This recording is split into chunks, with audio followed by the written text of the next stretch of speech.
nonsense talking, top rope walking, ultimate Xing, serious flexing, never be vague with your boy Craig, and opinion mixing from Pete to Nixon, keep doing things in an impactful way, bloody nonsense as the Brits say, talking bloody nonsense. Yes, it's me, it's the MIC, Craig, aka Mr. Impact, joined as ever by the excellent Peter Nixon. This is Talking Bloody Nonsense here on the TNAIW channel. It's a new week, it's a new Impact, but first things first, Nixon, how's it going? All good this end, thank you, Craig. Not much to report. I do want to start the show with something that you and I talked about off air last week. I have in my hands the Bound for Glory 2021 DVD. I've also got 2020 here. But the reason I showed you them is because I've got every single Bound for Glory DVD except 2018, and I cannot find it anywhere. So if anyone has a source, a link to where I might find a copy of this DVD, or they want to sell me theirs, I need that DVD for my collection. I've tried everywhere. I did find one on eBay, and I was bidding. It got up to about 40 quid, and I lost the auction. So we're going to pay for it. Yes, anyone knows any links or anything, just trusted links, of course, got to be trusted. Yes. But and no bootleg shit. I want the real deal. Yeah, you don't want anyone might have recorded some clips throughout the show. Yeah. Obviously, we had a sacrifice last Sunday morning for us in the UK. This month we have the multiverse of matches, which are just announced. Chris Sabin versus Jay White. We have Eddie Edwards versus Tomohiro Ishii, which, fuck. The Good Brothers versus the Briscoes, and a Ultimate X has been announced for that show as well, which is just insane. It's April 1st at WrestleCon, which, Impact are running 2 shows apparently that WrestleCon. They're running multiverse of matches, and they're also doing an IPWS special, which should be fun over many a week.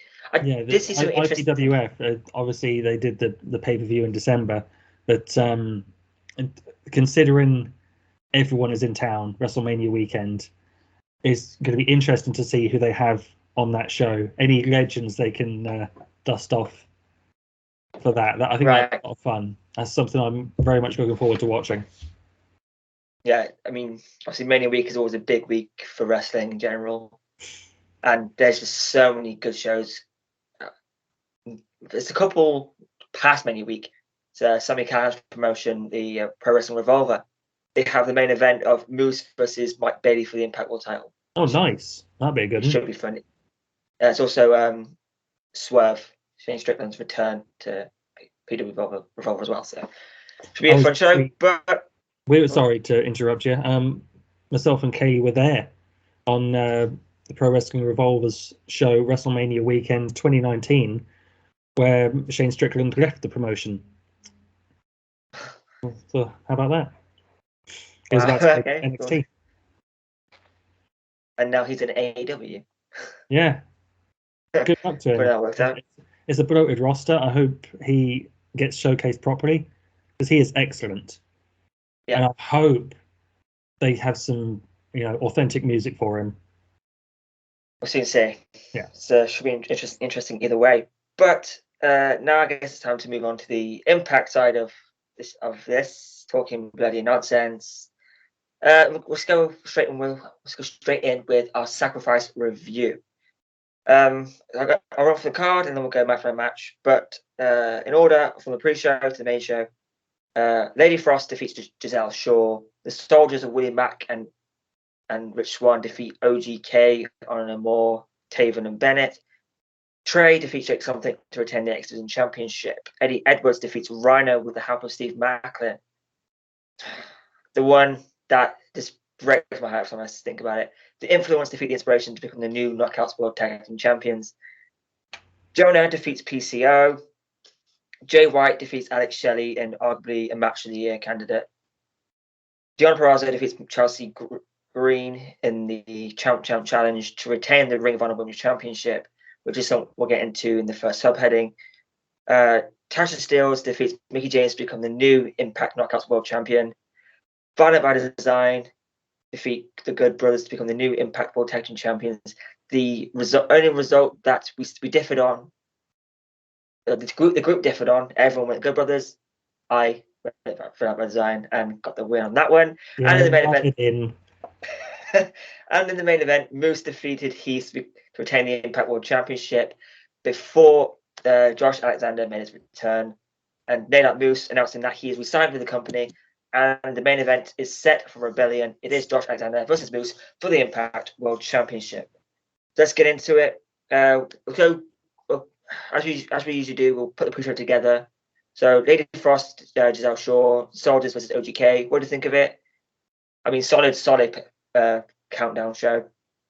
But yeah, I mean, nobody in the TNIW chat group thought the Soldiers were going to win that match, but they did. So, and get your take on everything that happened in the pre-show. Well, that result set the pace for the rest of the show. It was a very unpredictable show. I usually do okay with these predictions.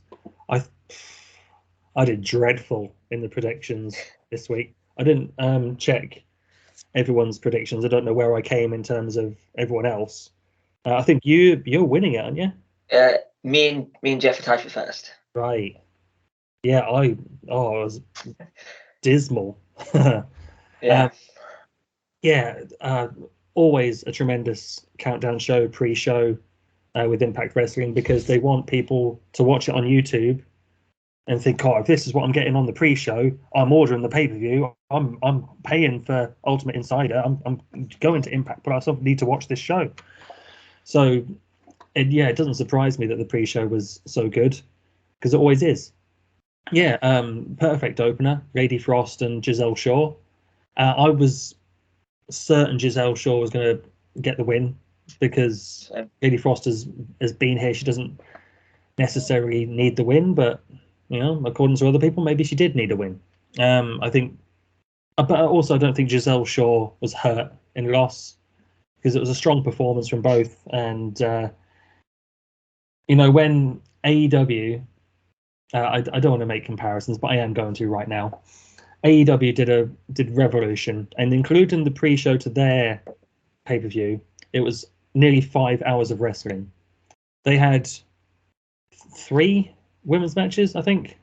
The same amount that WWE did in Saudi Arabia, whereas Impact did 3.5 hours of wrestling and did 4 women's matches. Yeah. Someone took great pleasure on Twitter in telling me that AEW had 3 women's matches on their show. What, bragging about it? I mentioned that I don't particularly like AEW. They said they came back at me and said, maybe Impact one day AEW will get their shit together and book Heath Slater versus Heath Slater in the main event. I went, haha, maybe they will, and maybe AEW will put on more than one women's match per show. Yeah, which is I think they had 2 title matches on that show for the women, and that was it, really. On the pre-show they did Layla Hirsch versus Chris Statlander, which they had, to be fair to them, they built that match, so it wasn't just out of nowhere. Right. But the 4 women's matches on Sacrifice all meant something, were all built up, were all announced ahead of time, and all had consequence. Do you know what I mean? Yeah, that makes sense. So, yeah, I think Impact is still ahead of the pack in terms of women's wrestling. They're still leading the way on that front. And the OGK and Swan and Mac, tremendous tag team match. And it's something that Impact needed with the tag team division. Sort of, I don't know what the term is. It kind of feels like an afterthought at the moment, the tag division. So to see a hot tag opener was really cool, and I'd love to see those two teams in the title mix. Yeah, I agree with everything you just said there. Eddie Frost and Giselle Shaw. I mean, yeah, there was like a few missteps in there, but it was still a solid match for a solid opening of a really great and unpredictable pay-per-view special. So I was all for it. The Soldiers at OGK. Wow, I mean, that was, talk about a tag team match. You look at how Swan and Max started off in 2018, and against is Evan Bourne and Ethan Page, Matt Sydal and Ethan Page, and like you could tell they were friends, but they didn't have much tag team chemistry. But throughout the years, it's really, really developed. Yeah, he got stalled a bit during Rich's world title run and his injury, which is obviously unfortunate for the injury, but it picked it back up, and I wouldn't be mad if they won the tag titles tomorrow. Like, I think that they are getting there to a level where they belong in the tag team division. When they first started teaming together, you thought, oh, it's just two guys being put together. Now they're a tag team in a division that has been struggling, but they're standing out a little bit more. OGK immediately came in, and people wanted them in this spot as a tag team. So I'm all for that. It's just a banging pre-show. Like, what more can you ask? Yeah. And what I would add to that is it wasn't a big venue. Paris Town Hall in Kentucky. I think I read somewhere there's about 700 to 800 people in that venue, which is respectable, but they were loud. Oh yeah. Boy howdy. I don't know if they were just really loud or they were mic'd well, but they were up for everything from the very start of the show, from that Giselle Shaw Lady Frost match. They were up for everything. And that made me very proud, because sometimes Impact, the crowd are obviously there and they're into it, and they're into, they're following the storylines and that, but they don't feel loud. And I don't know if it's because the crowds aren't being mic'd properly, which is probably the case. But hopefully that problem is now sorted, because boy, they were loud on Saturday. Yeah, and I just loving every second of it. So it's just as the countdown. Now we get into the main show. We started off strong with the X Division Championship. Trey Miguel defeats Jake Something. I mean, probably Jake Something's best match in Impact. If maybe the Josh Alexander match is a close second, or maybe even is the best match, but for me, that's the best I've seen Jake Something. And it's just unfortunate irony that was probably his last match in Impact. But I mean, just Trey. Part of me thought he was going to lose the title this time, because mentioned on the mothership with Jeff and Max that Trey's been Trey was stalled a little bit because of personal stuff going on in his life, but he was missing off TV for quite some time. Even when he came back, like, he had one match on BTI, and then I think he just had promos backstage with Ace Austin and Jake Something, and that's about it. Which I know that was like 2 weeks difference, maybe. I think 2-3 weeks between the No Surrender and Sacrifice. But I thought he may lose it. I didn't predict it, because I didn't want to be wrong on it. But I thought he could, and I wouldn't have been mad because Jake Something smashed it. Like, he's a hybrid big man. Like, he looks powerful. He looks like a beast, but he can move. He can fly. He can do all sorts.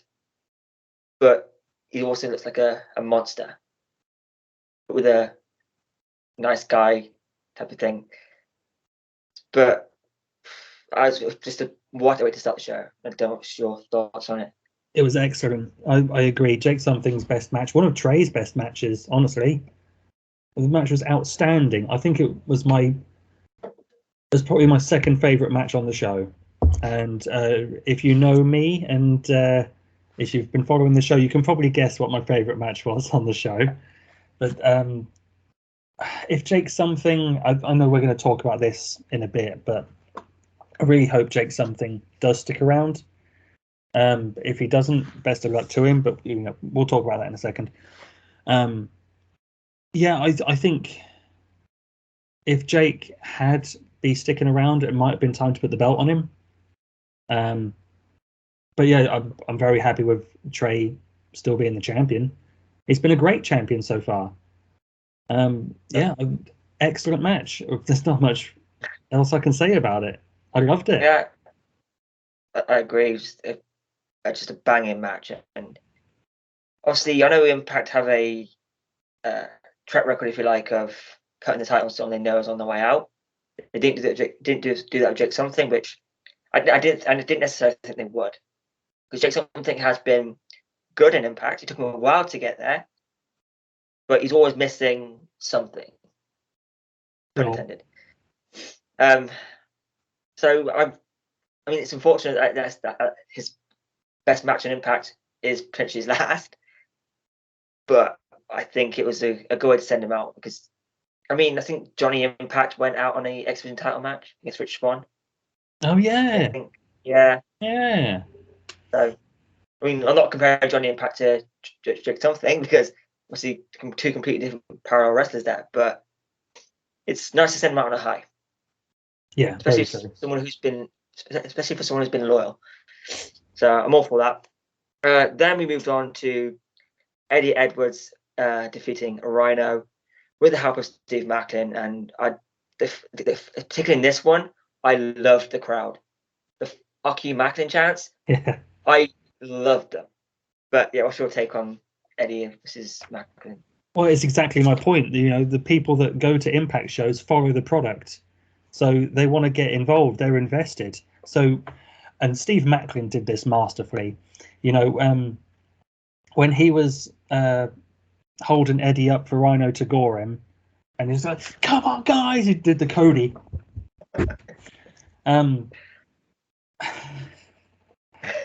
Yeah. I've lost my train of thought now. Yeah.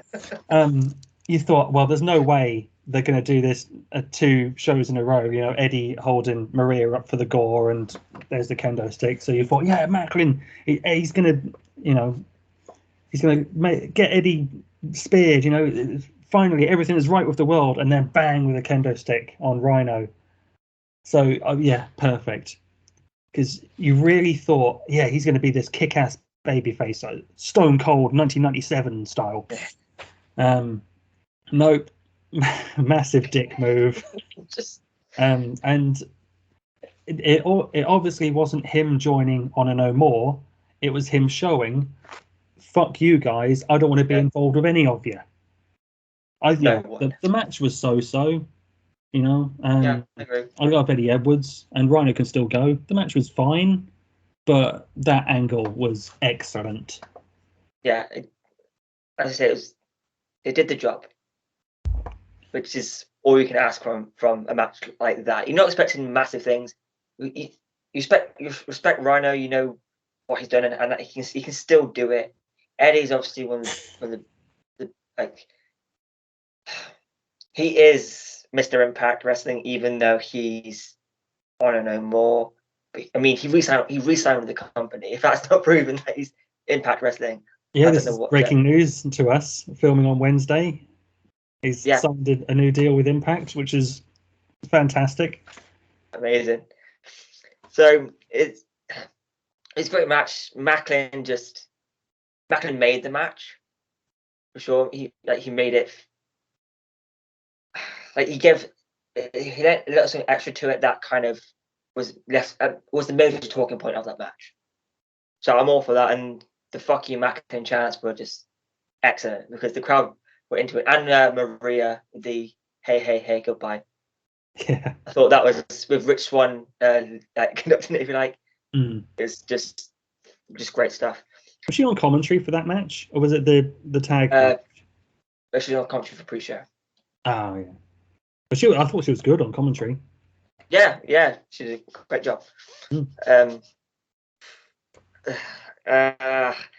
And now we move on to the Knockouts World Tag Team Championships. The Influence defeat the Inspiration, become the new Knockouts World Tag Team Champions. Even though Billy Kay was told to keep his ass backstage, came out, dropped the title in, picked up by Tenille. I think did Tenille hit the spotlight? I can't remember. When she hit the spotlight at some point in the match, but I think it was a near fall, right? Yeah, near fall. So yeah, so it was a title shot, title strike. belt shot. Yeah, there we go. Yeah, English, good English. Yeah, so the Inspiration, the Influence are the new Knockouts Tag Team Champions. I didn't see it coming, but I know a few people did. I don't like it. But I understand why they did it. It's one of those things. I really don't like that the Inspiration are no longer champions, because I've been a fan of the Inspiration for so long, but it's been talked about a lot, even in the ship, that if the Inspiration had beaten the Influence clean, it's like, where do they go now? What's next for these titles? So I get why they did it, and you know what? As long as the Inspiration won the back at Rebellion, I'm fine with it, because they had time to build up a tag team. Like potentially Mickey James and Chelsea Green, but again, we'll get into that more. Yeah, what's your take on that? I know we were quite vocal in the group chat about this one, but I'm fine with it. I thought the match was really, really good. The Inspiration's best match so far in Impact. The result, I'm fine with it. I know people were clambering for the Inspiration to hold the belts for their entire contract for the whole 2 years, and that would erase the blemish on the Knockouts tag division of ODB and Eric Young being the longest reigning champions. But I said this in the group chat. Who really remembers that? It was the previous lineage of the belt, and I don't think they lost the belts, did they? They just retired the belts. Yeah, Brooke Hogan stripped them of titles. Yeah. Who cares that ODB and Eric Young, a man and a woman, were the women's tag team champions? Yeah. Because at that point the belts meant nothing. So now the belts have been reinstated and they mean something again.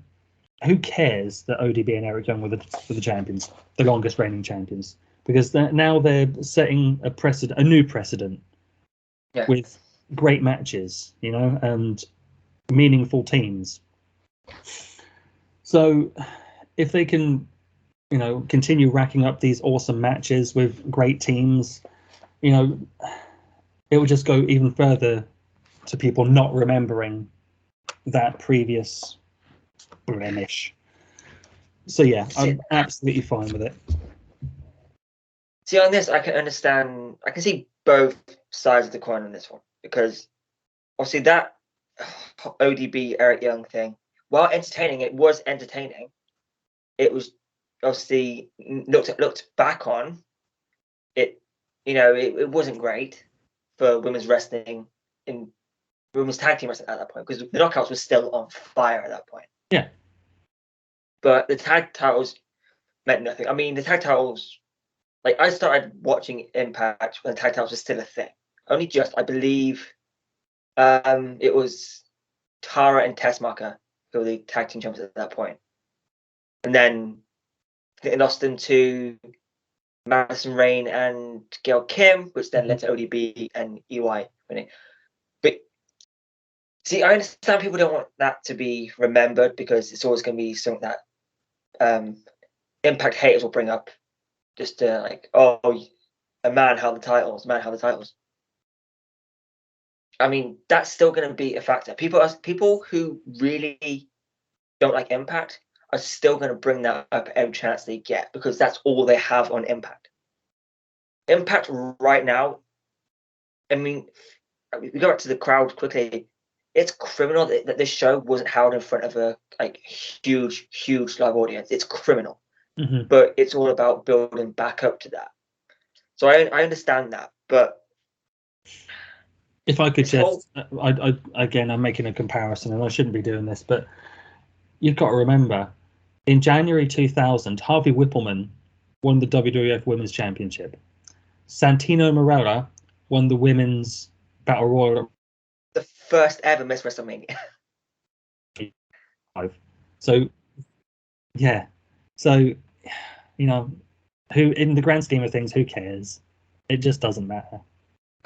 Yeah, it's just, I get why people are annoyed about it, is because that's just going to be brought up by every single Impact hater who wants to say, oh, Impact's still shit, TNA's still shit, when it's not in the slightest. Like, yes, obviously, you know, we're the TNA channel, and people can say we're biased all they like, but the reason we're talking about Impact this much is because it is that good. Like, we didn't start as to talk about Impact for the sake of it. We started to talk about Impact because we love it, and it's the best product out there right now.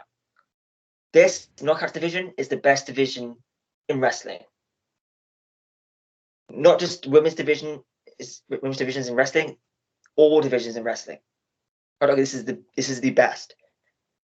So it's just that reign is still going to be there no matter what happens, unless, because I know it's confusing, because obviously they said that they can be getting rid of the TNA lineage of other titles. Then they brought back the TNA World title, and they added that as the unified title. The titles way too many times. Title. So it's confusing, but it's always going to be there, and it's just not worth fretting over, because go nowhere. And as long as a good reign by great champions, that will be wiped people's memory anyway. So just it's what it is. About it. Then we move on to a match that, for me, was way better than it had any right to be. If you look at it on paper, like this had not in a bad way, but no one was expecting big things from this match. They were expecting PCO to do some stupid shit, but no one was expecting the match to be that good on a card with, you know, especially going before Jay White and Alex Shelley. Like, you know, but it was a solid match with Deonna defeating PCO. Like PCO getting power drove on the base of the steps, then being power bombed from those steps. Deonna looking like a beast. PCO just being batshit. Obviously, but yeah, let's go. Yeah, you know, I'll go to you and take your thoughts on it, because I know it's when you're looking forward to the most. So it's, you know, when I watch these shows, it's very rare I go back and revisit them, because I've seen it and there's just so much wrestling to watch. You only ever watch things once at the, you know, especially these days. I went back and watched this match again because I enjoyed it that much.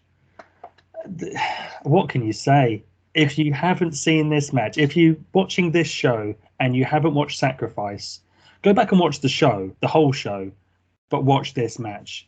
I mean, spoiler alert first. If you go back and watch it, big spoiler alert here.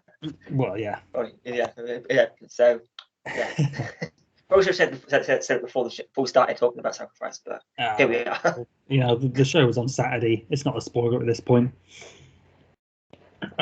Man, this match, it was billed as two monsters, you know, slugging it out, and that's exactly what it was. It just blew me away. I was speechless watching the show. I was kind of watching it like that at times. Yeah. I've seen PCO take some punishment before, but this topped everything that I've seen from PCO in the past. I enjoyed this match better than him and Walter at Spring Break. Oh. You know, the match that put PCO back on the map. Yeah. The amount of punishment he took and kept sitting up and kept coming back, you know, as much as the victory, you know, worked for Jonah, it still built PCO up in defeat. because he kept getting up, and he got up from the pile driver on the steps, the power bomb off the steps onto the floor, and then when Jonah squashed his head with that splash, and he still got up. What can you say? I mean, I know I've seen interviews with PCO and videos of him, taking these ridiculous amounts of pain, and doctors have apparently told him he's got this unusual pain threshold that he just doesn't feel as much pain as other people, and his body's just stronger. His bones are stronger than the normal body. Yeah, really. So, I know people will cringe watching the match because he's 54. At some point, his body's going to break down. But if he wants to carry on doing this stuff and taking these crazy batshit bumps, who am I to say, PCO, stop doing that? Right. Because I fucking enjoy it. And the match was just outrageous, so much fun. And of course, it was my favorite match on the show. Even before the Shelley Jay White match, I thought this match was just outstanding. Yeah. That's it's PCO knows his body better than anyone else. He knows what limits he can take. So if he wants to do it, I'm going to enjoy watching it. Mm-hmm. Absolutely. So the same people that are cringing and saying PCO, oh, you shouldn't be doing that shit, are the same people going to see Jackass 4. So there's a comparison for you. And I mean, that match made a PCO convert out of Max. Yes, I said this in the group chat. Yeah. I said, Max, Jeff, you owe PCO an apology. And I'm glad Max finally admitted I am a PCO convert. Yeah. Yeah, that was a victory for Pete and Nixon. That even shocked me. So, but yeah, that was banging match there to just an insane match of the year candidate between Jay White and Alex Shelley, with Jay White picking up the win. It was quite back and forth. No one really had big momentum for long periods of time. Well, they both had momentum for long periods of the match, but it was kind of, you can't see who's winning this one. We said it on the pre-show and the pre-show. Max and Jeff said it. It's probably the most difficult one to predict. But what a match! And I believe it was AO who said you can tell they've wanted to have this match for a long time. Mm-hmm. And that was very, very clear. It came out of nowhere. We came into it cold, but it soon got hot. Holy shit. And obviously at the end, Alex Shelley reaching for the handshake and Jay White saying, no, fuck off, I'm going. That was perfect. I didn't want Jay White to shake his hand. Even though it'd been cool to see, when you're wrestlers and it's a kind of a performance, I don't need the shaking of the hand. If you for pure rules and stuff, I'm fine with it, because that adds to what the things are, that the wrestling is. But this is Jay White, leader of the Bullet Club, going with Alex Shelley, his mentor. This isn't the same Jay White Alex Shelley trained. Jay White has developed so much and evolved so much.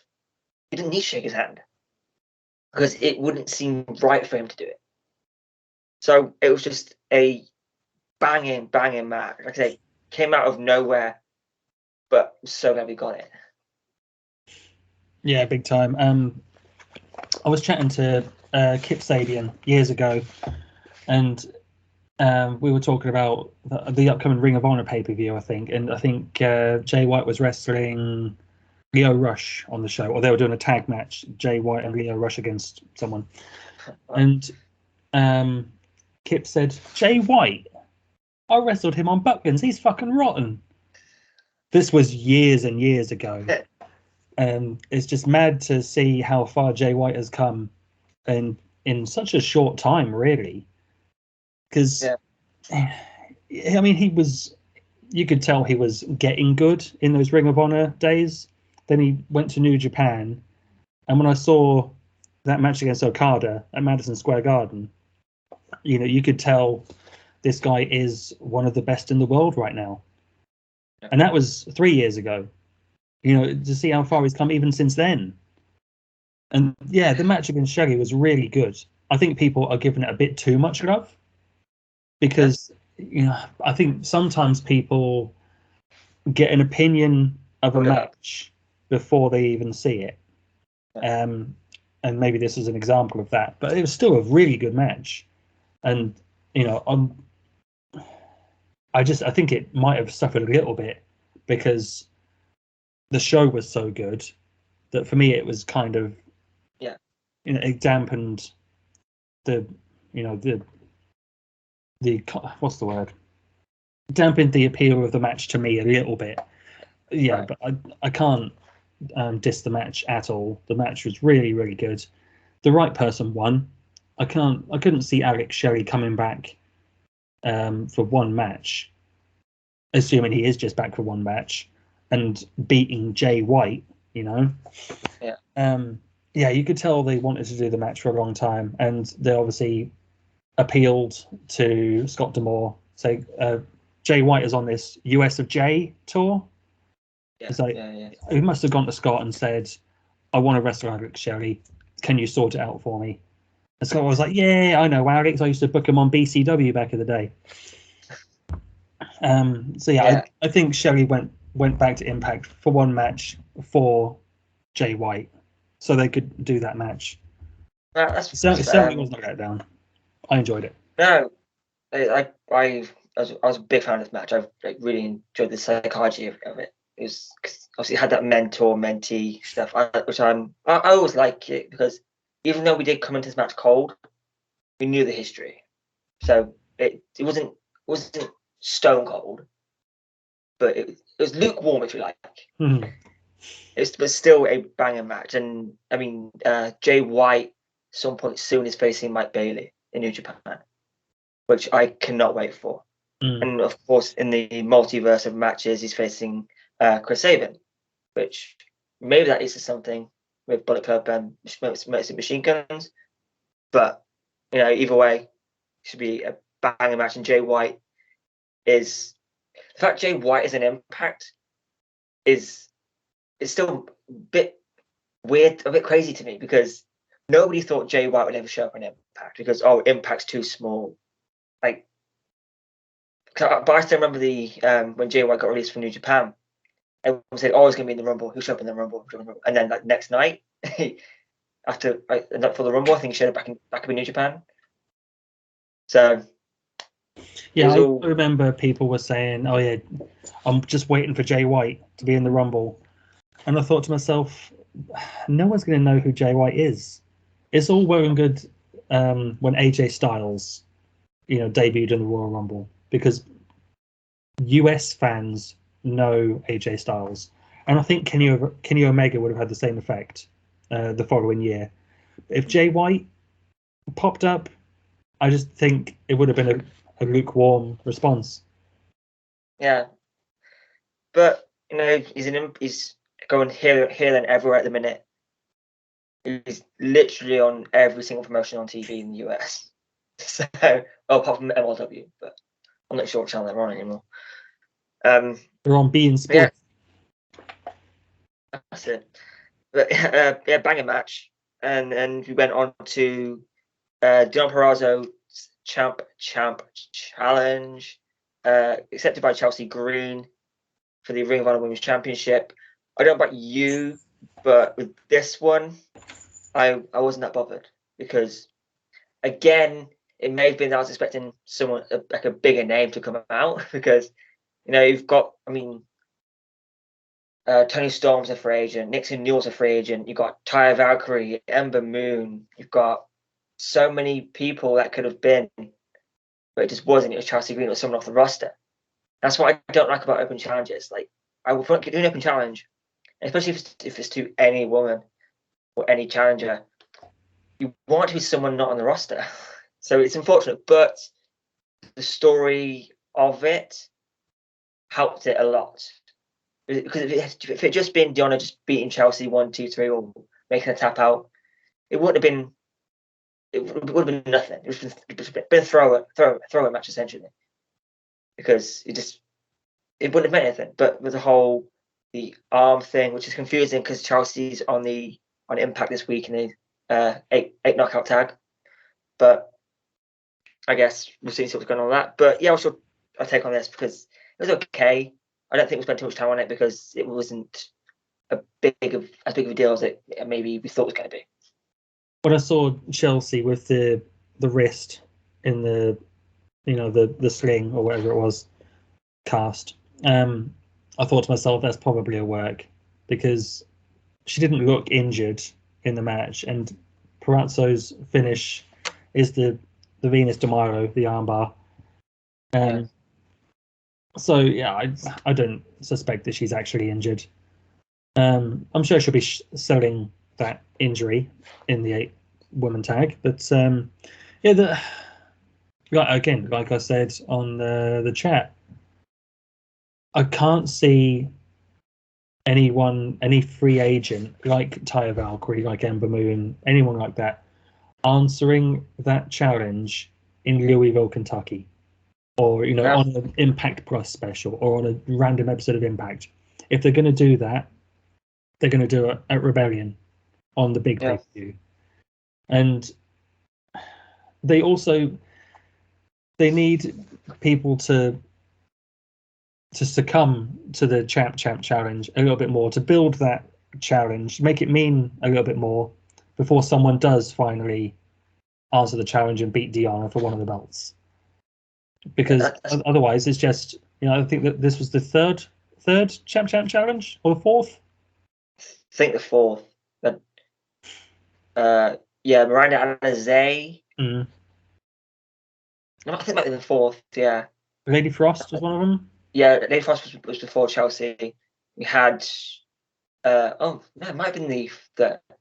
I don't know, but either way, it's only just starting to mean something. Yeah, is my point. So I'm guessing someone, a free agent, is going to answer it at Rebellion and beat Deonna.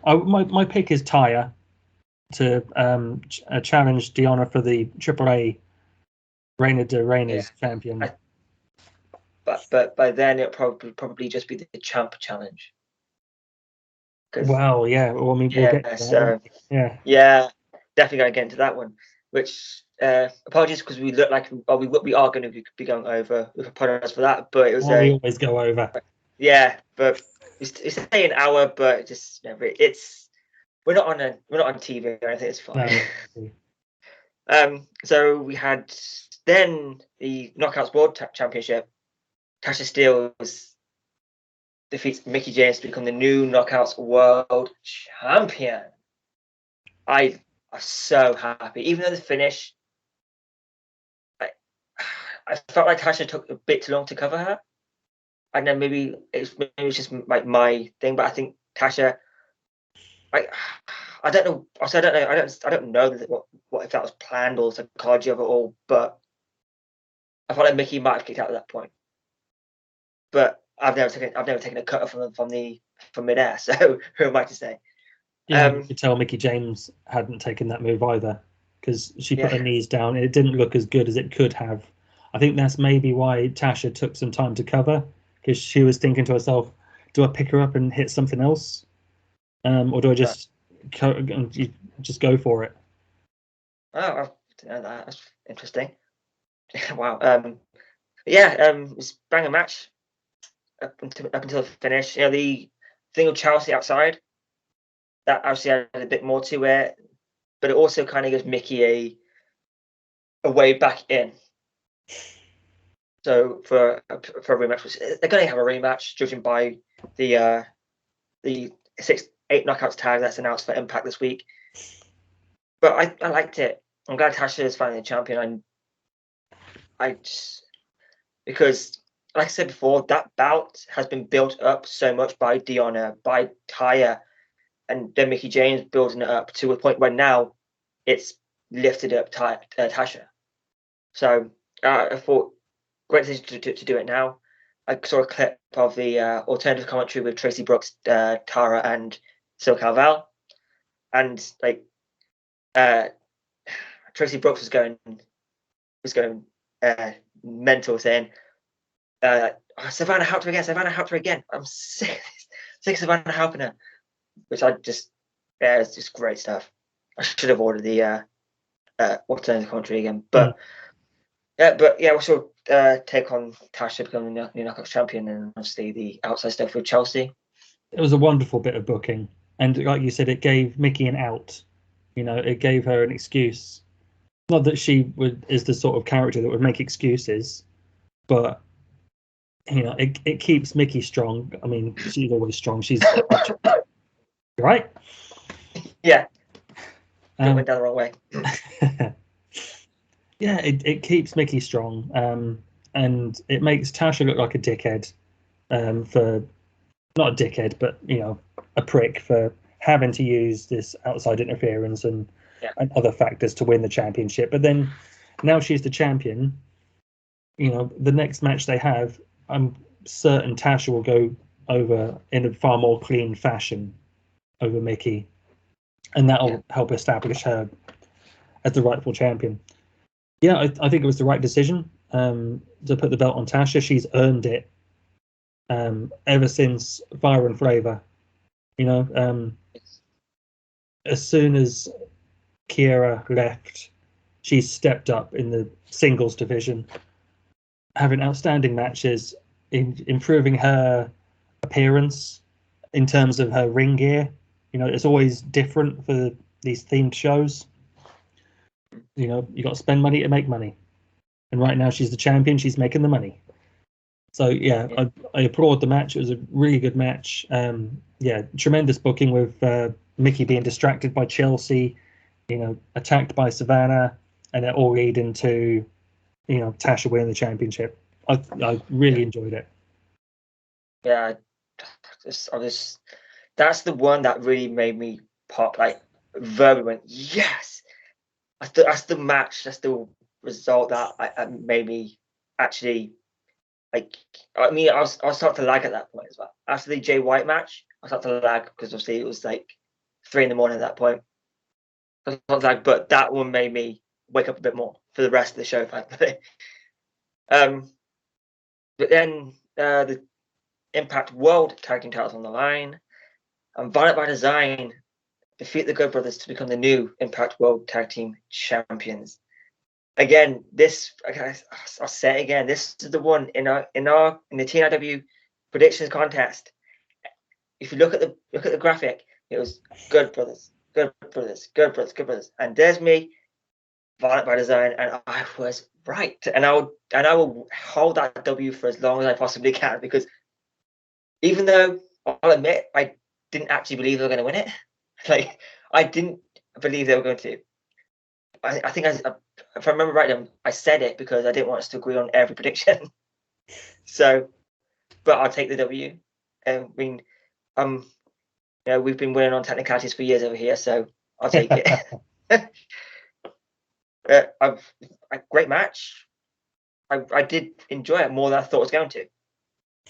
So, and the fact VBD champs, I'm cool with it, because I even going into it, I didn't believe they were actually going to win it, but I liked it. It was great stuff. For Good Brothers, it doesn't hurt them as much as much people thought it would, because now they're in the Bullet Club.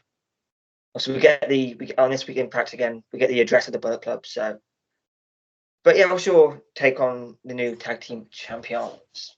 Well, after that tremendous bit of booking in the Knockouts Championship match, it was followed by a bit of baffling booking. The Good Brothers have only just rejoined Bullet Club, and they just lost the championships to VBD, who, they're great, but did they need the tag titles? It would have made far more sense to keep the titles on the Good Brothers. The match was fine. Wasn't offended by it. Again, it's one of those matches that suffered from being on such a good show, because on any other show it would have been an absolute banger in my eyes. But yeah, it was, for me, it was just okay. Yeah, just baffled by that bit of booking. But let's see where it goes. I'm not going to jump on Twitter and say, "Oh, I'm not watching Impact anymore. They just took the belts off the Good Brothers." That would be nonsense. That's the name of the show. I'm going to wait and see what they do and how they follow it up, because Right. this can't be the end of the feud. And like I've said it before, I keep saying it again, Impact have earned the benefit of the doubt with their changes that seem a bit strange. Impact have made some changes, or there's some stuff that to who were looking in who weren't happy about. But then they've let it progress and it's worked. Moose being a huge prime example of that. Like, I was fuming when Moose did what he did at Rival Glory, but it was also just genius. Now I can look back and now I know Josh Alexander is staying. Like, I become more okay with it, if that is even a sentence. So Impact of the benefit of the doubt with their booking decisions, because 9 times out of 10 they smash it. So I was cool with it. I'm very, very glad that VBD are the new tag team champions, because I was getting fed up with the Good Brothers. Even though Bullet Club did help rejuvenate them a little bit, it was still only a matter of time. It prolonged it. I think I said on our pre-look at Rebellion that it's brought them another month as tag team champions.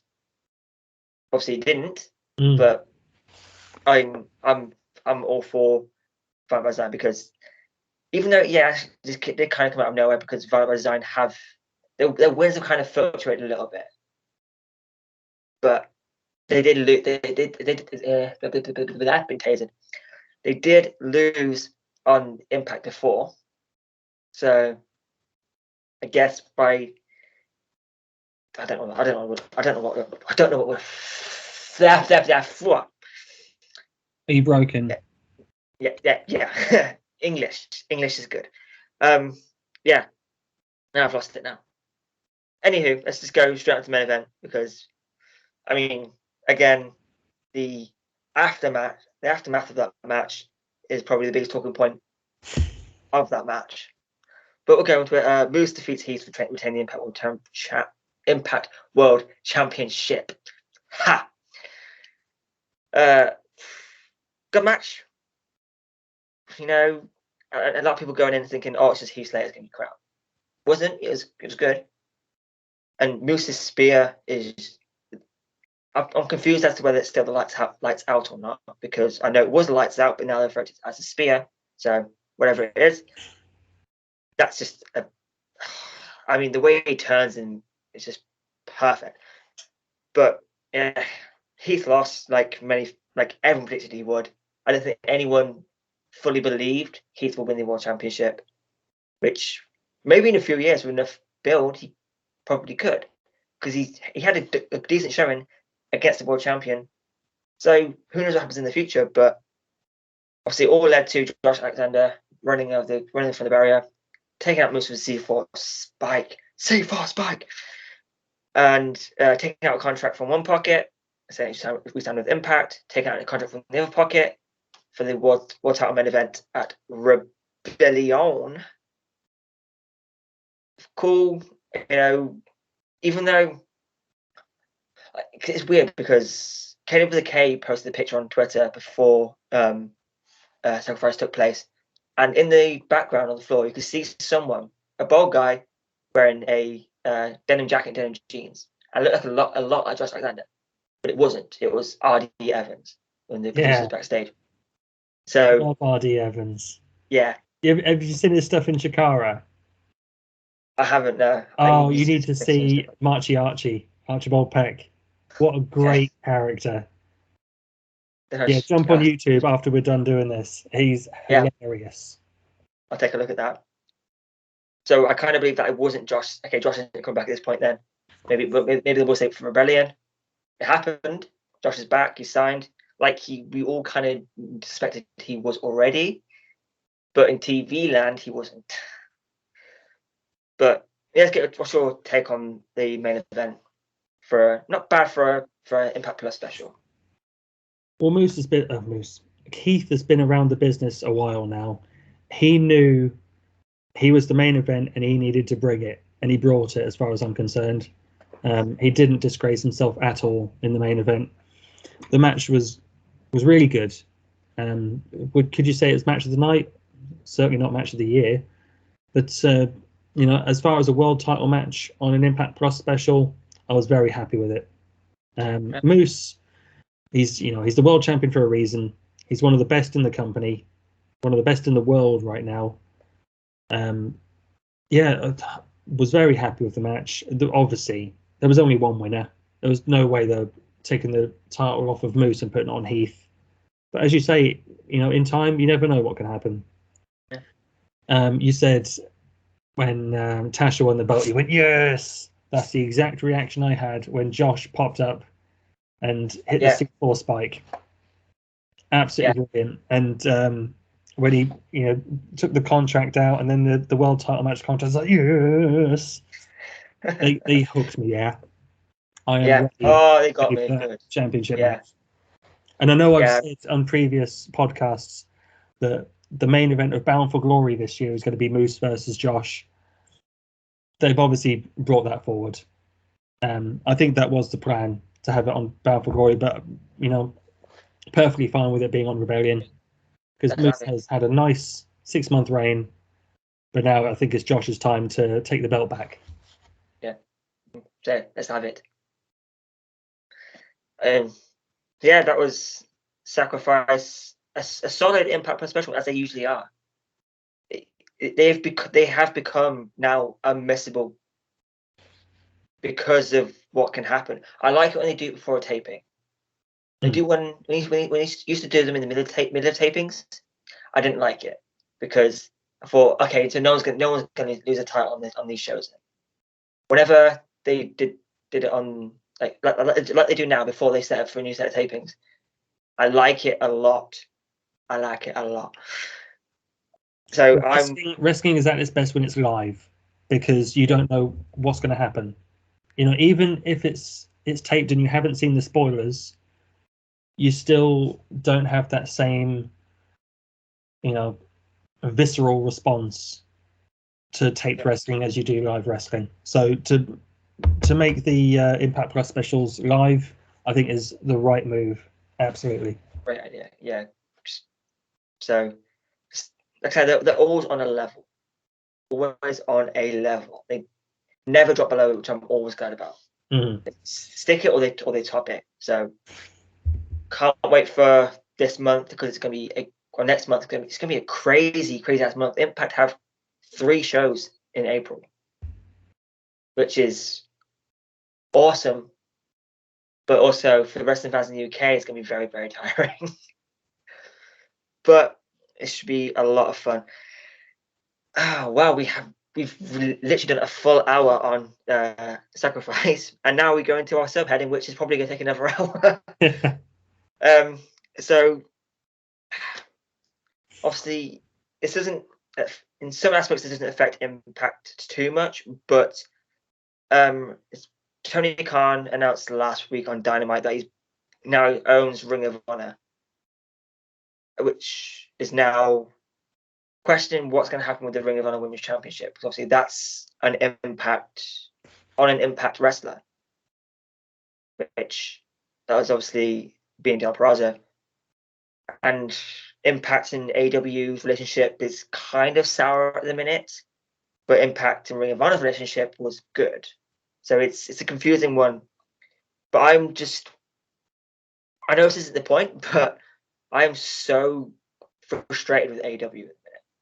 I have been for a long time, particularly with the Ring of Honor stuff. Now, I don't pretend to be a Ring of Honor fan. I've watched one show since they've been around, so I don't pretend to be a Ring of Honor fan. But I know the history of it. I know what they're all about, and it still doesn't sit right with me that AEW now own Ring of Honor. And yes, you can say it, people saying that it's Tony Khan who owns Ring of Honor. No, it's AEW who owns Ring of Honor. Tony Khan owns AEW, so they're gonna work these two together.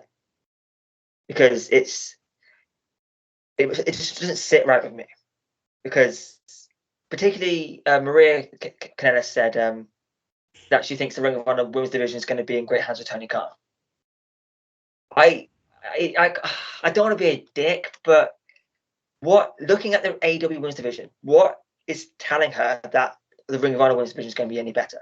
Be treated with any betting booked any better? I'm trying not to go off on a rant here, but I have never been a fan of AEW. When they first started around, I thought, okay, I'll give them a chance. Again, something didn't sit right with me because the way they focused on the lapsed fan instead of the current fan. And now they're taking stupid little shots for no reason, which I get. I don't mind the occasional little wink, wink, nudge, nudge. But when Cody's literally smashing up a throne, that's taking a bit too far for me. Mm-hmm. Like, I don't mind the occasional. Like when Heath first debuted on Impact for match against Moose, Josh Matthews said, Heath is a former 24/7 champion, whatever that is. Like that's close to the line, but it's not as bad as smashing up a fucking throne or getting a golden shovel. Yes. Like, come on. So I'm trying to pick some rant, but they just frustrate me so much. I know, like, pro wrestling here, I get it, but when I'm frustrated with the company, I have to get it out because it's been eating me inside for years. Because I feel like you can't say anything on Twitter because they'll send the gremlins after you. I call the anti the rest the AW elites. I call them the gremlins because if you say anything negative, they'll come straight after you. It's just frustrating because yes, Twitter's a fucking bin fire half the time, most of the time, but you have to get that out because I don't have many conversations with wrestling fans, so Twitter is my way of having that conversation. But you can't say anything, and it just really, really frustrates me. But I mean, as for Deonna Purrazzo, just getting back to the topic at hand, I don't know how this is going to work out because they did mention Deonna on Revolution, so I'm guessing they know. I guess no. Obviously, they know what they know. I'm guessing something's going to happen with that, but whatever, even if it is that Supercard of Honor, Deonna's losing that belt. I'm convinced Deonna is no longer going to be the Ring of Honor Women's Champion, which is unfortunate because it's politics essentially. They're not doing it because it's good business. They're not doing it because it's whatever. They're doing it because if it does happen, I'm not saying it will happen, but if it does happen, which let's be realistic, it's more likely Deonna is going to lose that title to whoever challenges her under the Ring of Honor banner or under the AEW banner. Whoever it is, Deonna's losing that title, which is unfortunate because Deonna's a great champion. Regardless of what brand she's on, Deonna is a fucking phenomenal champion. I mean, I don't think she's been over to AAA in quite some time, but she's still defending that title. So, I don't know. Yeah, what's your take on this? Because it's for me, I don't have a good feeling about it. I really don't. Well, I am an AEW fan. I love the products. I think they produce fantastic weekly shows and pay-per-views. I think Revolution was really good. I honestly, and I try so hard not to be an Impact shill. I know, because I know that's how we sound sometimes. We are the Impact gremlins, by the way, Craig. Me and you. Yeah, I'll take that. I think Sacrifice was better than Revolution. I honestly think that. And Revolution was a great show, but Sacrifice was better. That's my opinion. I think my only big time criticism with AEW, apart from their bloated roster, is the handling of the women's division. Yeah. I've been saying that for a long time. So yeah, as far as the Ring of Honor Women's Championship being in good hands when it goes over to AEW, I think that's the furthest thing from the truth possible. It really worries me, honestly. And you're right. As soon as Deonna goes over or appears on Dynamite, or is on Supercard of Honor, she's losing that championship to someone that probably doesn't deserve it. Certainly not as much as Deonna Purrazzo. So yeah, it's worrying. I agree with CM Punk when he said the video library is in good hands. The Ring of Honor video library wouldn't be used as if WWE bought it as well as now Tony's got it, because I'm sure he's going to produce DVDs like best of compilations for his current guys on the roster, or even people like the Briscoes, people that have a lineage in Ring of Honor and have this collection of great matches. So that'll be cool. And when they have their streaming platform, it'll be awesome to go back and watch the glory days of Ring of Honor, because I was a big Ring of Honor fan in the glory days, sort of 2005 to 2008. Yeah. I went to see Ring of Honor live in Broxbourne 2006, which was awesome. They had a great show. Bryan Danielson was on it. The Briscoes, Roderick Strong, awesome stuff. Yeah, it's a tough one because I don't think Tony Khan will just strip Deonna of the title. I think he has too much respect for the wrestling business in general to do that. I think he's going to make a deal with Deonna to appear on one of his shows or Supercard of Honor to drop that championship. Yeah. But yeah, you're right. As soon as she makes that outside booking, that's it. And if she's not going to drop the belt on Impact now, it'll be on an outside show. I don't think Tony will send one of his women to get the belt on Impact. No, there's no way. No. Tony's made it.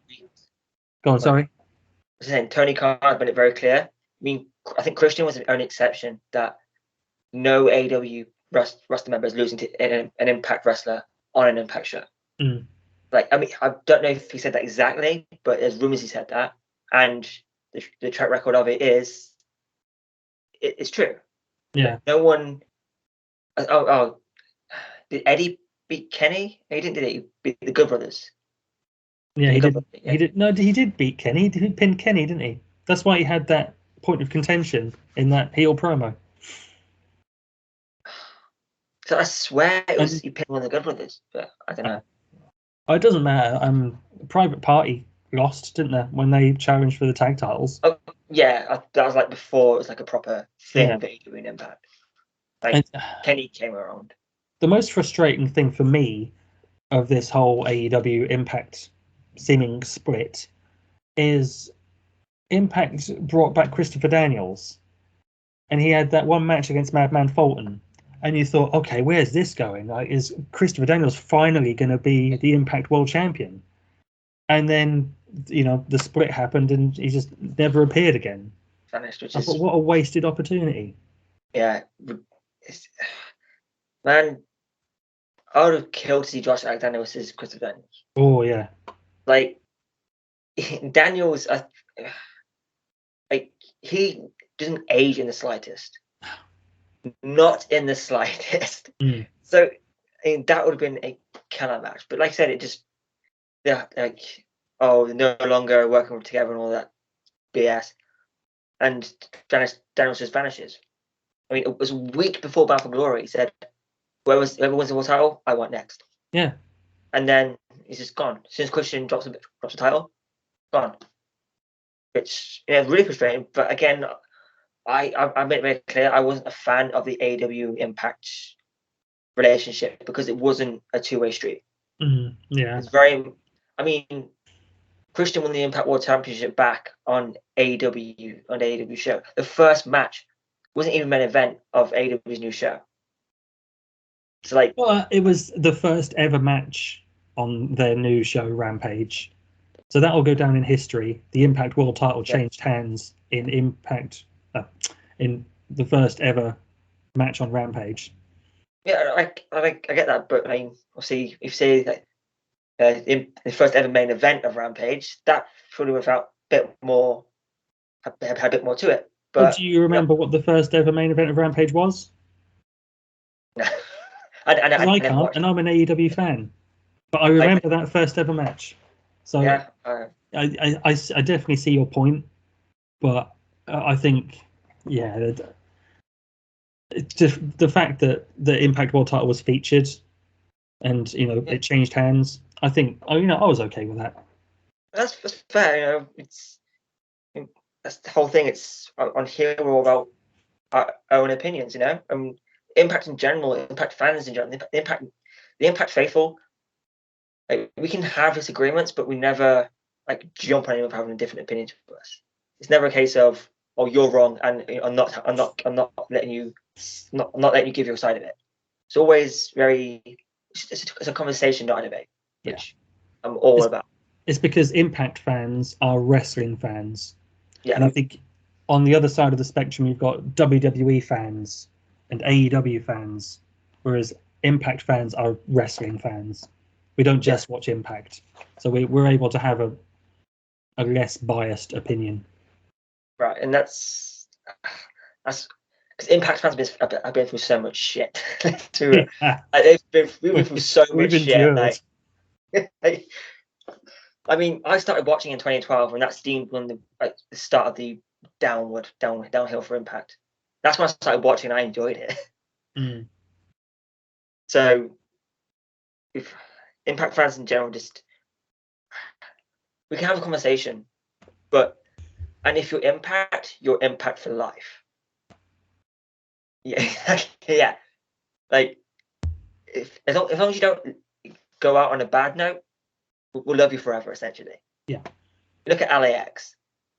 They are still deemed they're the best tag team in Impact history.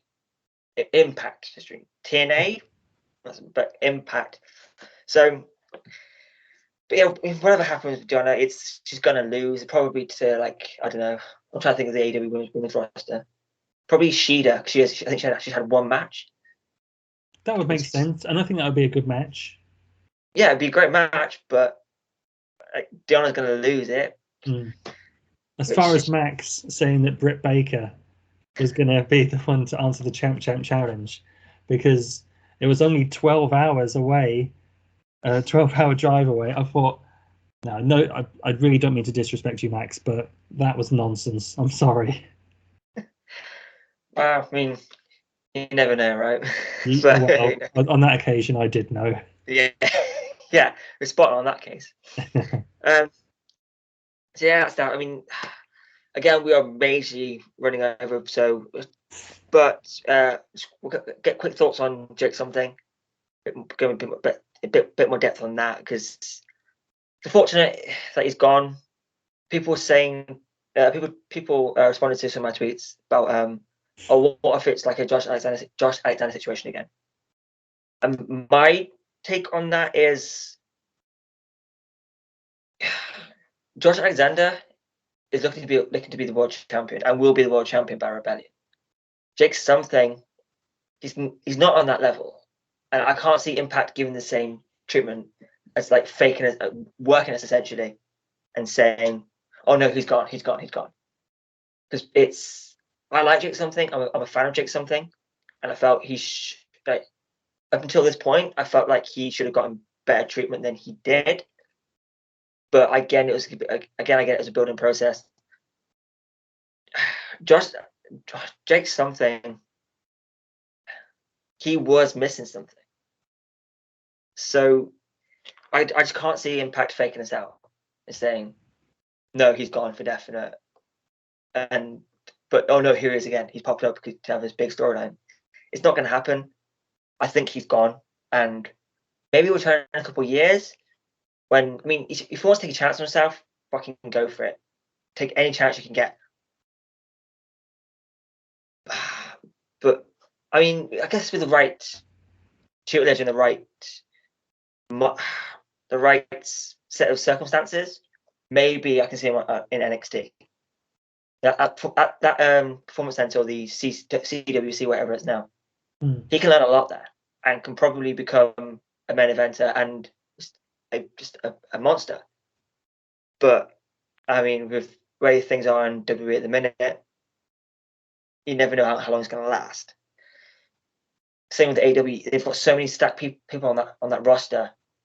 I mean, even the dark roster is filling up too much now. You've got Rohit Raju on there. You've got Session Moth Martina on there now. You've got anyone independent is on that. It seems like it's on that dark or elevation roster. So I can see him come back in maybe a couple of years after trying somewhere new. But I hope it works out for him wherever he goes. I really do, because I really do rate him at the minute. But it's the way things are in wrestling. I think Impact would have been the perfect spot for him to finish up. But I don't know. I guess we'll see. I guess only time will tell. But that's your take on that. Yeah, I can't see it being a fake out situation, because they've just done that with Josh. I don't think they'll do it again straight away. Best of luck to Jake Something. He's fantastic, and he's proven himself this year. Ever since that countdown match against Madman Fulton, he's just had banger after banger. Yeah. So yeah, he's a loss to the company for sure. But I can see him going to NXT, honestly, because I know they're looking for young athletes, but Jake fits the bill in terms of the size and the build. Yeah, what Vince is after, Mm. what Vince looks for, he fits it. Exactly. And the person that I can see him fitting with is Cameron Grimes. I think they'd be a hell of a tag team. I can see that. Yeah, I can really see that one. Yeah. I mean, Cameron Grimes is a babyface now, isn't he? But if I've seen Cameron, NXT so long. I mean Dolph Ziggler as the NXT champion. That's what I mean. yeah, that was baffling. Again, I'm sure they've got plans for it. I watch Takeover, but I don't watch the weekly show. I just don't have time. No, I Takeover. I'm all for Takeover. War Games. I love War Games. Yeah. War Games. Yes. Of blood and guts, as I was going to have to say on AEW. Yeah. Anywho. Yeah. If Cameron Grimes was still a villain, I think Jake Something would be a great enforcer, because he did the $1 Million Man thing. A few months ago. I think he's a babyface now. I think they'd still make a good tag team. I think he is, because he won that hair versus hair match at War Games, the previous War Games. So I think against Grayson.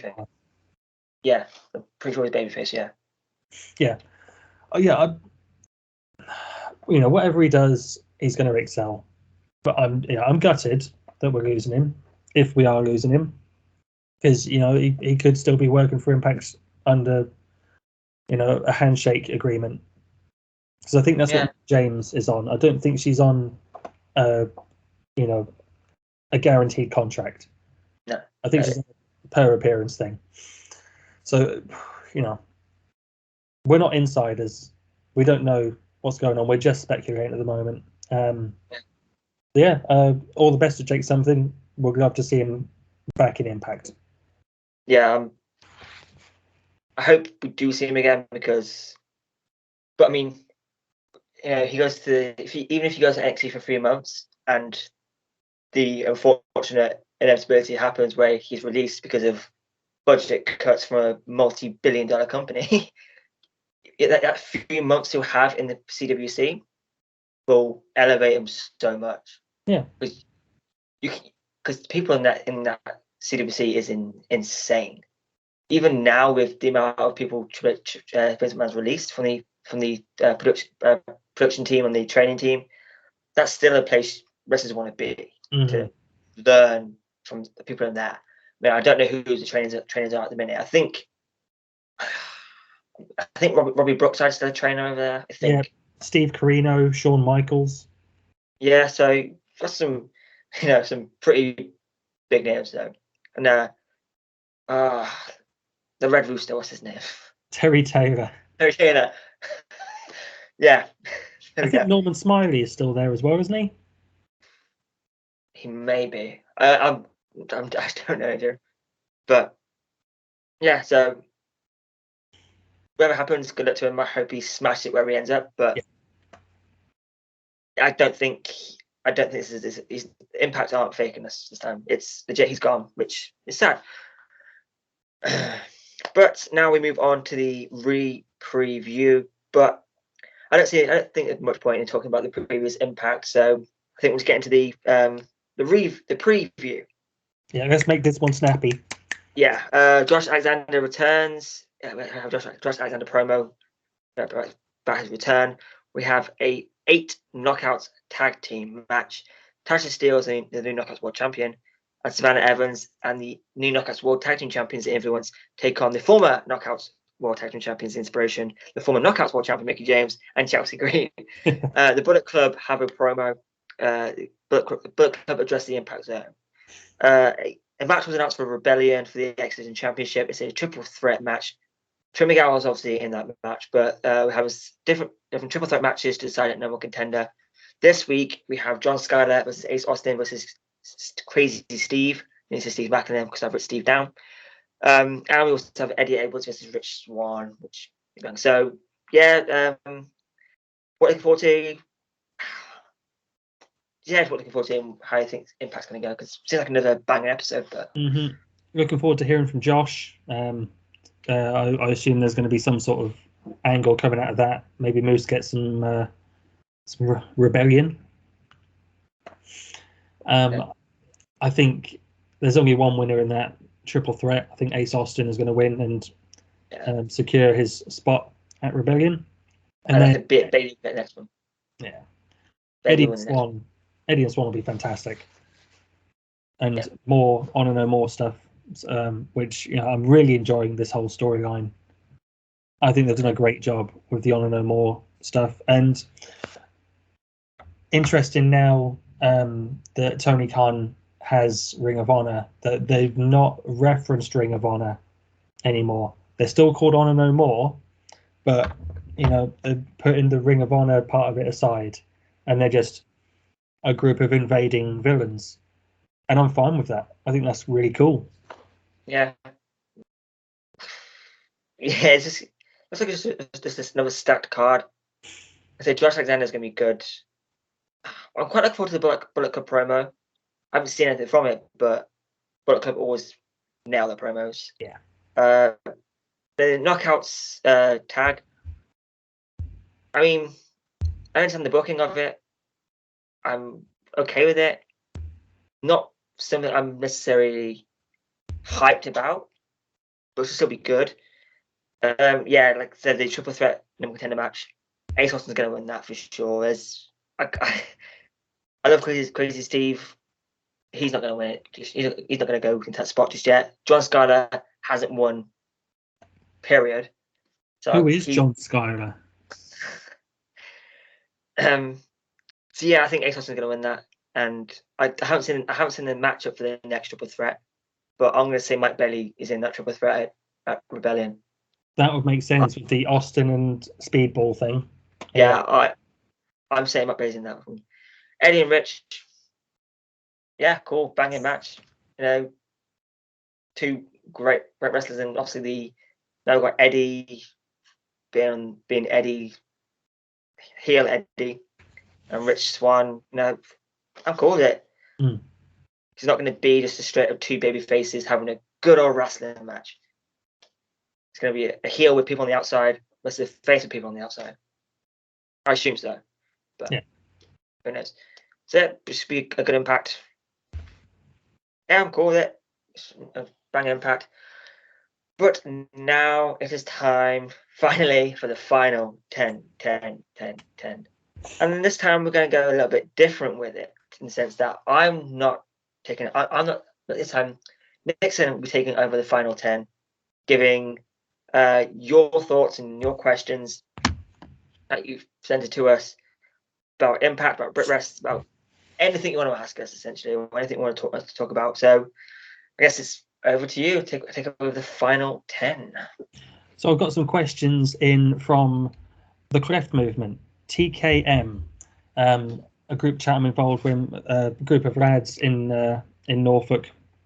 They came to one of the shows WAW did in Thetford and even though I was a baby face, they booed me. This is the first time they'd seen me, and consequently we met and became really good friends. So first question comes from Josh Matthews, funnily enough. This is his actual name. I would like your opinion on what do you think WWE needs to do to make them great again and get hype or people talking about them again? Only thing I can think of is Roman versus Rock. What are your thoughts? Oh, I don't think we ever properly gone into depth about WWE on the show, but I'm here for it. This one, it is difficult because it's not something I've necessarily give too much thought to, because it kind of seems stagnant at the minute. I mean, I think maybe they should give their wrestlers a bit more freedom in what they do. Because you can tell with their promos, they're heavily scripted, and only the few get to come up with their own promo. But even then, they're given bullet points on what to talk about. So, I mean, Roman is probably the most entertaining thing on the show at the minute, next to Brock Lesnar. Brock Lesnar, actually Brock may be topping it, because Brock doesn't give a shit, and I'm all for it. So it is a tough one. The women's tag division is in a state. I mean, I asked my sister a while back, yesterday actually, who are the women's tag team champions, and she thought it was Naomi and Tamina, Natalia and Tamina, and that was a long time ago. No, I think it's Queen Zelina and Carmella. Yeah, Queen Zelina and Carmella. Yeah, and they've got Sasha Banks and Naomi and Rhea Ripley and Liv Morgan at WrestleMania. Mm-hmm. And I mean, Banks and Naomi, I understand, because they have a history with Team Bad. So I'm all for that, but in terms of what they can do to, I think give them a bit more freedom. Obviously, people say, "Oh, go back to how it was in the Attitude Era." Like, that would never work now. Obviously, that's like, "Oh, the Attitude Era was the best." Like, it's because the internet wasn't as big as it was. That's the only reason the Attitude Era is as big as it was, because the internet didn't have much of a say. So the Attitude Era, if you go back and watch that stuff, it hasn't aged well. The matches are pretty dreadful on the most part. You still got those classic moments, mostly involving Steve Austin. But bring back the Attitude Era. You hear it all the time, and it just wouldn't work. It wouldn't be possible, because you wouldn't be able to do a lot of that stuff on TV anymore, like chopping Val Venus's penis off. You really think that'll fly on Fox? Can't forget beaver cleavage. Yeah, exactly. Yeah, so the boy who was in love with his mum. In the sense of everyone having the storyline and what to do that. Like that. Obviously, they may have to cut the roster a bit more, but in order for everyone on the show to have a storyline, then. Sorry, Greg. I said everyone have a storyline on the show. Maybe that could work, but it's a difficult one. Don't know what's your take on it. Yeah, it's tough, isn't it? Yeah. I mean, as far as Josh's question goes, in terms of getting people hyped again, I think the US and UK markets are kind of a lost cause at this point. But WWE is still doing major business all over the world, and they're getting ready to sell. And it's speculation, but it's quite clear to me that they're getting ready to sell, probably to Disney or someone like that. Yeah. So they are making money, and they're appealing to the audience that they're targeting, which is mostly kids. So, as much as the 30-year-old or 35-year-old fan probably isn't enjoying WWE right now, we're not the target audience. So WWE won't change anything. Yeah, plus people like complain about it a lot, but they still watch. WWE still pull in major numbers, so it still hit 1 million people. That's just on the live show. So it's, I don't know. I think it's pretty much a lost cause now. But they're going to do what they're going to do now, and there's nothing we can do about it. So that's fun. Next. Yeah. So Josh follows up. What 3 wrestlers or matches should a casual wrestling fan watch to get them into Impact Wrestling? Oh, so we going like, so is it TNA Impact or just Impact currently as it is? Currently as it is, to get people to watch the current product. I mean, straight away my mind is Josh Alexander versus TJP in the Iron Man match, but whether you've got a spare hour to watch some wrestling, Yeah, you're not that's the thing. interested in. But I mean, you could go with, there's so many to choose from. The Ultimate X from Slammiversary in Nashville, last Slammiversary. That is one you should definitely check out. And maybe, see, again, because it's not strictly Impact, but Jonathan Gresham versus Chris Sabin from Hard to Kill. I was thinking that match. Yeah, that is a banging match, and yeah, obviously Gresham isn't signed to Impact or whatever, but that was still on an Impact show, and was still, and that's the type of matches you can see most weeks. Obviously, not to that technical ability, but that's still a level of match you can get on Impact week in, week out. And other than that, pretty much any tower defense of Deonna Purrazzo. Yeah. Like, just find a Deonna Purrazzo match as Knockouts champion, you're golden. Yeah, absolutely. I was thinking Gresham and Sabin because it shows that Impact work with other companies and there is an open door policy, and I think that would appeal to a lot of people. I'm going to say the match that preceded that on Hard to Kill, Trey Miguel versus Steve Macklin. An outstanding match, and stood out to me on another card that was just absolutely incredible, banger after banger. Those 2 matches stood out to me. I would also go with Josh versus Christian from Bound for Glory, because the casual fan will probably know who Christian is, and it'll be an introduction to Josh Alexander, who is the Impact. He's the top guy in Impact. Let's face it. Apart from Moose, who is the world champion. And I would have to say Jonah versus PCO from Sacrifice. Okay. Yeah. I mean, yeah, it was all bad. There isn't really a bad match I can think of. No. Like, just watch any Impact pay-per-view or any Impact special and just watch it, give it a chance. That's all you need to do, and I'm sure they can hook you in with something. Yeah. Yeah, I'm speaking to you directly now, Josh Matthews of the Cleft Movement, not Josh Matthews, the man behind the scenes of Impact Wrestling. Watch Jonah versus PCO because you'll love it. You will love it, Josh. So, Jack Nichols of Wrestle Talk fame. If you listen to or watch the Wrestle Talk podcast, Jack writes in regularly, and he's always very entertaining with the stuff he writes in about. So Jack says, if you had to try to get a friend into Impact, what pay-per-view would you show them? Now, that really is a tough one, because for me, they've all been like so good that they've kind of all blurred into one. Like, I could say like a match from one pay-per-view, and then another match that I thought was on that pay-per-view, but it's from a different pay-per-view entirely.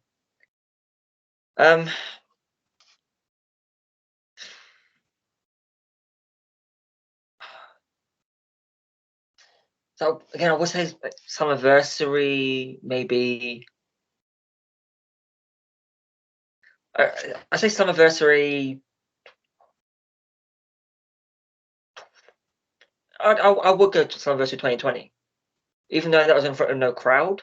That was still a banging show, and like it tried to hype up with Bound for Glory. There you go.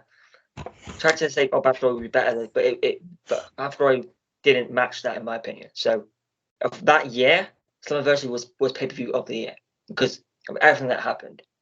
You know, if you are a WWE fan currently, you will know Eric Young popping up. You'll know the Good Brothers.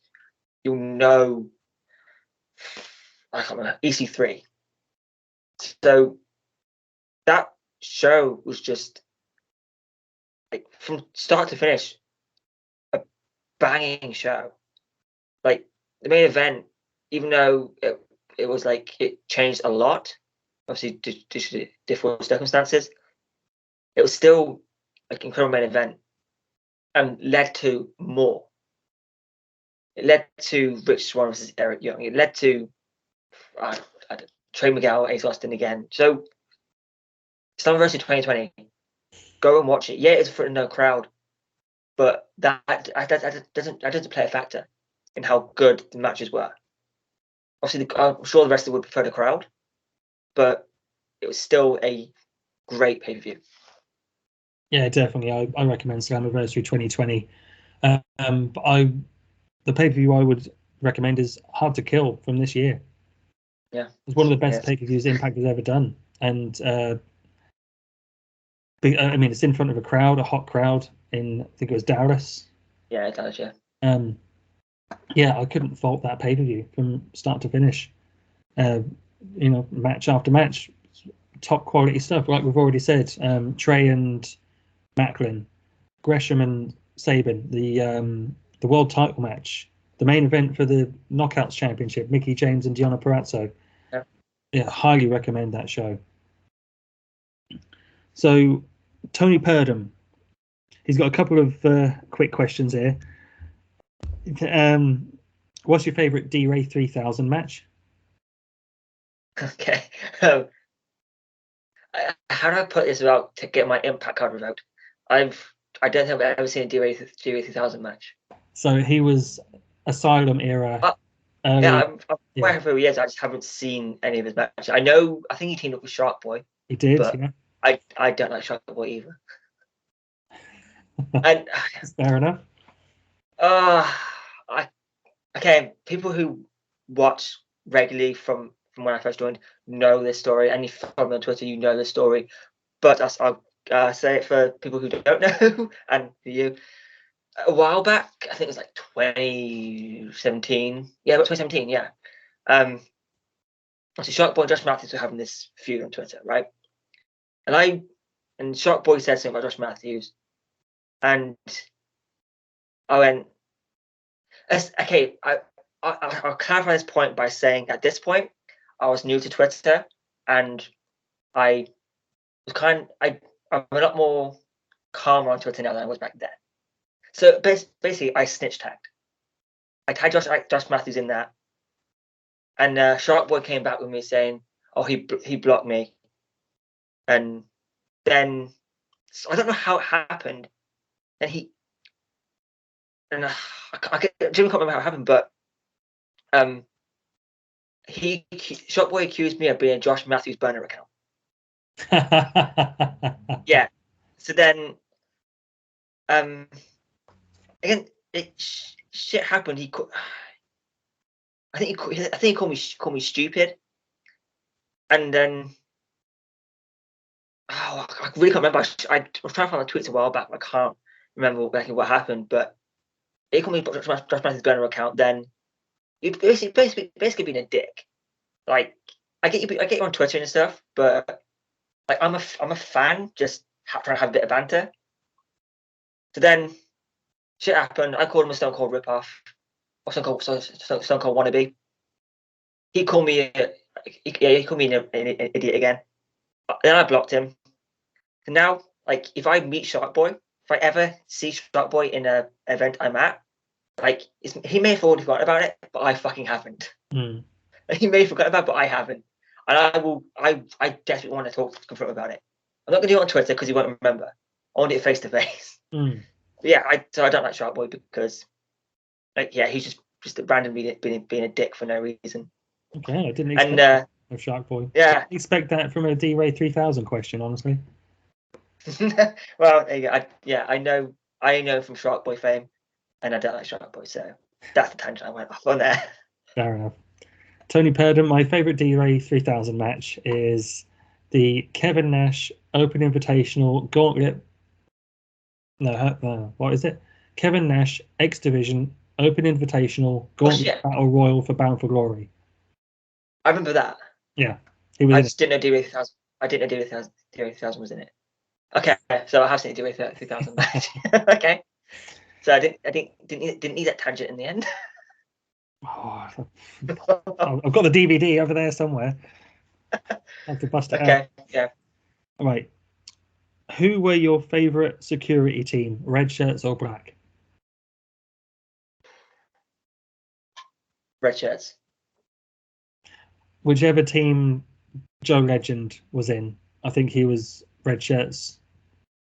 I felt like it was, yeah. Yeah. What 5 things would you like to see from Impact Wrestling in the coming years? If you could pick 5 things, could be anything you want. This is a really tough question, and something that maybe we could just say for another episode, considering we've gone nearly an hour and 45 minutes. Oh, yeah. I mean, for me, just the main one is the UK tour. Yeah. That's the but other than that, I think I have to think on that one. Maybe I think it might be a topic for next week's show. Yeah, okay, let's go with that. Yeah. Finally, from Tony Purdom, what are your favourite personal moments of Impact history? Chris Sabin winning the world title.